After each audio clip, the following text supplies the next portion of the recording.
Today we are making our family's favorite baked bean recipe. Now I have literally been making these baked beans for decades. Now the original recipe, I made a huge pot full, enough for a crowd, and it was always is one of my most requested recipes whenever I take it to some kind of potluck or neighborhood gathering. Now I often crave these baked beans, but I don't need a whole big pot full, so this baked beans for two is perfect. Join me in the kitchen as we make small batch recipes with big taste. So what makes these baked beans so special? Well, let me tell you. We are going to use regular, just pork and beans.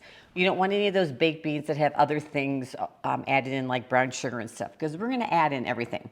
We're going to use some brown sugar, some onion, some ketchup, some Worcestershire sauce, and then some bacon. And then one of the other tricks is we're going to cook these low and slow, which gives the baked beans the time to really get all those flavors melded together and to thicken up, and they are so good. All right, so let's start with our beans. Now I'm just using a 15-ounce can here of, like I said, just plain old pork and beans. I don't know if anybody else, but I remember as a kid, we'd eat these. My mom would cut up a hot dog and put it in. Yeah, really nutritious, but you know what? It was the 70s, so. All right, and now we're gonna add in our brown sugar, 2 tablespoons of brown sugar. I'm using a 1/4 cup of chopped onion. I am using what I like to call my cheater onion. I don't know if you know this, but in the vegetable department, in the freezer, not the vegetable, the freezer, the vegetable freezer department, you can buy frozen chopped onion. I hate chopping onion. My eyes are super sensitive to it. So being able just to use that pre-chopped frozen onion is awesome. Okay, we have got a 1/3 cup here of ketchup. And then we are going to add in a tablespoon of Worcestershire sauce. Don't try to say that 3 times fast, huh? All right, and then we're going to add in some bacon. I'm using 2 strips of bacon, and this is uncooked bacon. All right, and we're just going to mix all of that up. Now you want some type of a baking dish. This is actually a little cast iron pan. I mean, like, how cute is this? Yeah, but if you don't have something like this, any kind of baking dish, preferably one with a lid. If you don't have a lid, you can use some foil, but it needs to be able to hold all of this. It's about, 2 to 3 cups of baked beans. So we're gonna pour it into our baking dish. And mine just gets right up there to the top.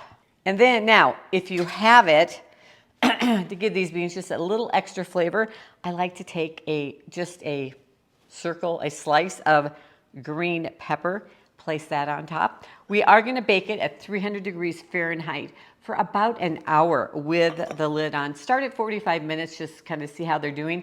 And then I like to the last 10-15 minutes take the lid off to help them to thicken up a little bit more. All right, now I think I told you to bake these at 300, but you're going to want to bake them at 350.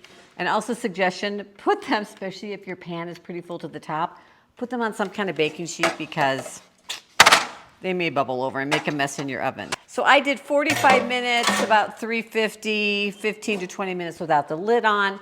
It's really going to depend on your oven, how deep of a dish. Of course, if you put it in a dish that's not as deep, they're going to cook faster. It's also going to depend on how thick you like your baked beans. Grabbed a fork here because I want to show you.